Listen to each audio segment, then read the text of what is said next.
Kolkata central पर train रुकी तो राम शास्त्री अपनी पत्नी सुरभि के साथ ट्रेन से उतरकर खड़े हो गए। स्टेशन पर एक दूसरी ही दुनिया लग रही थी। लगा कहाँ जा रहे हैं सब, अपने अपने घर या अपने घर से दूर। सभी को जल्दी थी। अचानक दोनों की नज़र अपने बेटे अमित और बहू काजल पर पड़ी।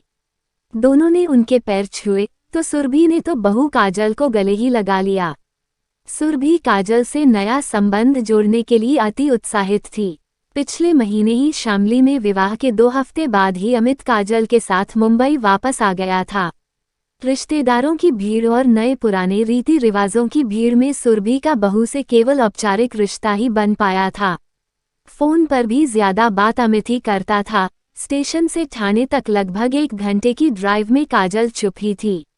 राम जी और अमित तो वैसे भी आपस में कम बोलते थे, बस सुरभि ही सबसे कुछ न कुछ बात करती रहती थी। अमित और उससे बड़ी प्रिया जब स्कूल जाते थे, उनकी स्कूल की बातें बिना सुने उसे चैन नहीं आता था। सुरभि कार से बाहर देख रही थी। तेज रफ्तार गाड़ियां जिस अनुशासन से अपनी अपनी लाइन में फर्राटे से भाग रही थीं, सुरभि को किसी दौड़ प्रतियोगिता की आवाज आने लगी। अब वे खुद भी तो उस दौड़ का हिस्सा थे। घर पहुंचकर रामजी और सुरभि नहा धोकर खाना खाकर आराम करने लगे। अमित काजल के नए घर में लेटते ही सुरभि को अपना शामली का घर याद आ गया, जहां उन्होंने जीवन का एक बड़ा हिस्सा बिताया था। रामजी के रिटायर होने पर अमित के विवाह के बाद वे अपना घर बेचकर यहां आ गए थे। प्रिया दिल्ली में थी। दोनों जीवन संध्या की यह बेला बेटे बहू के साथ बिताना चाहते थे। समय की धुरी पर चलता अतीत में खोया मन कब निश्चेष्ट हो गया, पता ही नहीं चला। न काजल का समय ऑफिस और घर के कामों में बीतता था। सुरभि ने कहा, बेटा, घर के कामों की चिंता मत किया करो। काफी काम तो मेड कर ही जाती है, बाकी मैं कर ही लूंगी। पूरा दिन खाली तो रहती हूँ।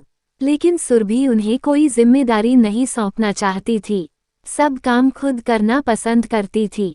अपनी गृहस्थी में उसे किसी का हस्तक्षेप पसंद नहीं था और सास का तो बिल्कुल भी नहीं। वे दोनों बच्चों से बेखबर बाहर घूमते रहते।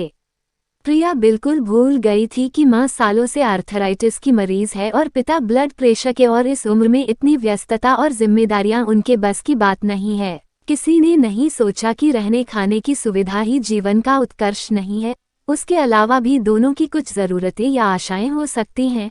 रामजी को शामली का अपना घर याद आता है। सुबह उठकर गर्म चाय के साथ सुरभि के साथ न्यूज़पेपर पढ़ना और कई खबरों पर बातें करना, जो उनके रिटायर्ड जीवन का एक हिस्सा हो गया था, अब असंभव था। कैसे फंस गए थे वे और सुरभि। यह एक दूसरी ही जेल थी, जहां उन्हें लगता कि उनसे बेगारी करवाई जा रही है। अपनी ऐसी सोच पर रामजी को शर्म आती।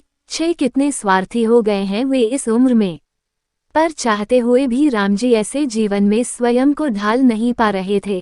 सुरभि थककर रात को बेड पर लेटती तो सोचती, माँ की कोख से जन्म लेने वाले उसके खून के अंश ही सब कुछ जानते हुए भी अनजान बने रहने का स्वांग करें, तो ऐसे रिश्तों का क्या करे कोई।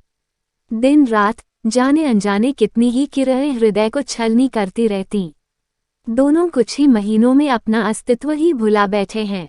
फिर सोचती, अपने बच्चों के लिए इस शरीर को थोड़ा कष्ट हो भी गया तो क्या, घर में सुख शांति तो है। एक दिन रामजी से रहा नहीं गया तो उन्होंने बेटी से कह दिया, बेटा, अब तुम्हारी मम्मी से इतना काम नहीं होता, रोज दर्द से सो भी नहीं पाती वह। प्रिया तुनक कर बोली, मम्मी ने खुद ही काम करना शुरू किया था, मैंने नहीं कहा था उन्हें। मेरा घर जैसा था ठीक था। घर तो प्रिया का ही था, वे दोनों तो मेहमान ही थे।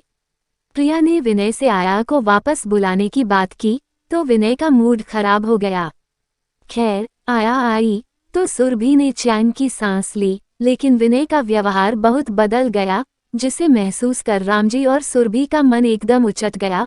अचानक एक दिन रामजी ने प्रिया से कहा, कुछ जरूरी काम है, हम दोनों कल सहारनपुर जा रहे हैं। सुरभि हैरान हुई पर उस समय कुछ नहीं पूछा। प्रिया ने सपाट स्वर में कहा, ठीक है।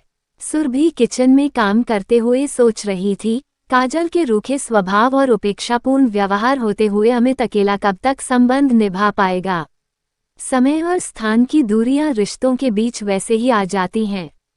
बेटी दामाद से भी कोई उम्मीद करना बेकार था। रात को सोते समय सुरभि ने पूछा, यह सहारनपुर का क्या चक्कर है? सुरभि, याद है मेरी पहली नौकरी की शुरुआत वहीं से हुई थी और हमारा पहला घर भी वहीं था, इसलिए सहारनपुर कह दिया। मतलब वहाँ कोई काम नहीं है? सुरभि की आंखों का गीलापन उसके गालों पर महसूस करते हुए रामजी ने उसे हल्के से छुआ। उस स्पर्श में सहभागिता का एक एहसास था। सुरभि, बहुत बड़ा काम है मकान ढूंढना, है न? सच ही तो है, सुरभि ने सोचा। जीवन का एक बहुत बड़ा सच, जिसे वे इस उम्र में भी नकार नहीं पाए थे। एक अपने घर की तलाश। इस बार वे अपना घर किसी हालत में नहीं छोड़ेंगे। रात के अंधेरे में भी दोनों ने एक दूसरे के चेहरे के भाव पढ़ लिए थे।